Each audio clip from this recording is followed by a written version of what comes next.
ธิดาลาวเกิดมาพร้อมพรสวรรค์มีศาสตร์และศิลป์อยู่ในตัวก่อนขึ้นเวทีทำการแสดงงานภูไทยที่มุกดาหารในค่ำคืนนี้น้องได้ไปฟ้อนร่วมกับนางลำประจำงานปรากฏว่าบ่ได้ซ้อมบ่ได้นัดหมายเบิ่งแป๊บเดียวน้องฟ้อนน้องลำได้หมดทุกทวงทาจนยายรุ่นเอ่ยปากว่าคือมาเก่งแท้หลานของค่อยทักทายสวัสดี FC แฟนคลับทุกทานกันแล้วกันมาพบมาพ่อกันช่วงเด็กหาก็ไปใต้เครียดมาได้ประมาณซ้ำนี่แหละซ้ำถ้วยแกงทานผู้ชมซ้ำถ้วยแกงหรือว่าซ้ำถ้วยก๋วยเตี๋ยวเนาะตัวกลางบ่เป็นตัวใหญ่เด้อทานผู้ชมกะสิมาเฉลี่ยละประมาณ 7-8 ขีดหากิโลนึงพุ่นได้พายุเข้าตอนสวยตอนแรกเขาก็ไปใต้ไปผู้เดียวเลยห่างจากบ้านประมาณ 3-4 กิโลนี่แหละพอได้อยู่ได้กินท่านผู้ชมคันบ่เห็นแล้วนี่กะรายหับบ่สูงเงินเฟ้อก็จำเป็นต้องได้ดิ้นรนท่านผู้ชม FC แฟนคลับมาเข้าหัวข้อหลักของเราเลยความจริงแล้วเห็นตั้งแต่อยู่ทงนาพุ่นล่ะแต่ว่าบ่สามารถเฮ็ดคลิปเฮ็ดข่าวได้เพราะว่ามันอยู่ในทงนาฟ้าวใต้เครียดฟ้าวอย่างต่างๆแน่กลับมาฮอดพี่กะ9 โมงแล้วตอนเฮ็ดคลิปนี่ก็10 โมงยังแหละท่านผู้ชมตอนนี้ก็กำลังไล่สดกันบึ้มๆบั้มๆโอ้ยสุดยอดที่จริงแล้วค่อยเว้าในคลิปก่อนค่อยคิดว่ามื้อแรกนี่วันที่28อยู่ทั้งฉะเชิงเทราอีหยังจักอย่างแหละมันบ่แม่นท่านผู้ชมเว้ยมันละอยู่ทั้งมุกดาหารเป็นงานของภูไทยประจำปีน่าจะจัดขึ้นทุกปีบ่ท่านผู้ชมเว้ยแต่ว่าหน้าแปลกตาแปลกใจก็คือว่ามันเป็นเรื่องที่มหัศจรรย์หลายที่น้องธิดาลาวนอกจากจะลำห้องขับกรอมเสียงเพลงบอกว่าเสียงไพเราะสนอหูแล้วโตของน้องนั่นยังมีความสามารถอีกอย่างหนึ่งทั้งที่ท่วงท่าการฟ้อนน้องหากอายุ 11-12 ปีอาจจะหัวบ่ไว้ปานนั้นแต่ปรากฏว่าน้องและเอื้อยไอไปยืนฟ้อนกับนางลำที่ใส่ชุดภูไทยที่ประจำงานเขาเจ้าจะต้องได้ฟ้อนอยู่แล้วก่อนจะเดินงานต่างๆก่อนจะเปิดงานนะน้องก็ไปยืนอยู่หั่นแนมซ้ายแลขวาแนมซ้ายแลขวา2-3 ภาคไปน้ำเพิ่นได้เสยเห็นบ่ล่ะคนที่มีพรสวรรค์มาตั้งแต่น้อยจะสังเกตแป๊บเดียวเป็นจะต่างจากพวกเฮาที่บ่มีพรสวรรค์จะต้องได้ทำได้เฮียนหลายเดือนหลายปีจึงจะเก่งแต่น้องกับเอ้ยไอแป๊บเดียวเป็นเสยจนยายรุ่นงงยายรุ่นอึ้งท่านผู้ชม FC แฟนคลับรายละเอียดให้ทุกคนไปชมคลิปนี้นำกันซะก่อนเนาะคลิปนี้ขออนุญาตจากยายรุ่นเด้อคันคลิปนี้มันติดลิขสิทธิ์ก็บ่เป็นหยังก็สิขอปล่อยเลยซะเพลงกะม่วนผู้ฟ้อนก็เป็นตาฮักตาแพงคนชมอยู่ทางด้านหลังนะมีทั้งคนฮู้จักธิดาลาวและคนที่บ่ฮู้จักธิดาลาวเขาก็มาถามนางน้อยๆให้มันผู้ใดพูดฮู้จักธิดาลาวก็บอกโอ้นี่ธิดาลาวเด้อเป็นคนลาวมาจากสวรรณเขตเด้อมาอยู่ค่ายพอผู้ศรีวิไลห้องเพลงกะม่วนฟังเขาเจ้าล้มกันโอ้รู้สึกปลาบปลื้มใจไปชมคลิปนี้แล้วจังว่าพ้อกันในช่วงต่อไป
นำเพิ่นได้อพี่น้องบ่ได้ซ้อมมานำเพิ่นเด้อแต่ว่ามันเป็นมัน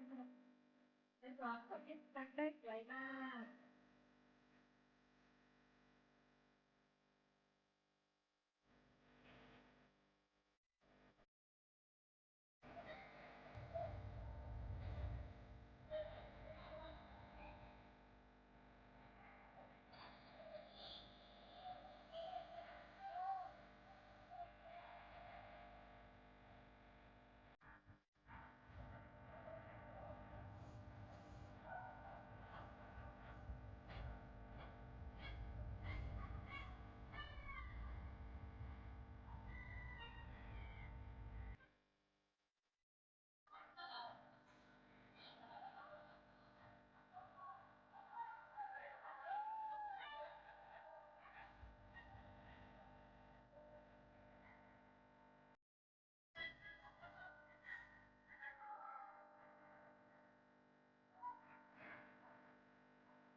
เห็นแล้วหรือยัง FC แฟนคลับ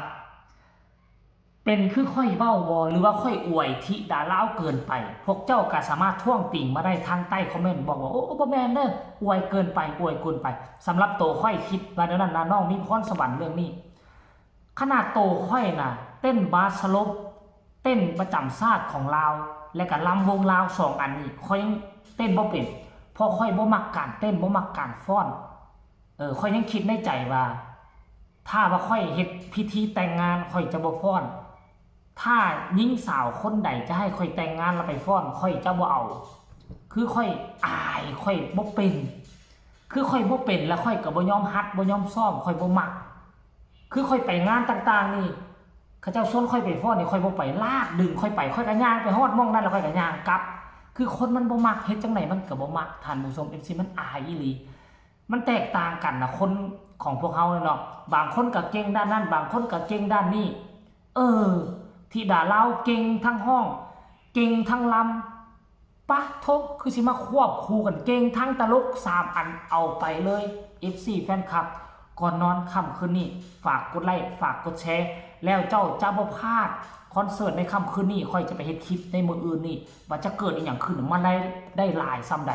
กดไลค์กดแชร์กดติดตามที่สำคัญอย่ากดข้ามโฆษณาพอดใหม่ในคลิปหน้าสบายดี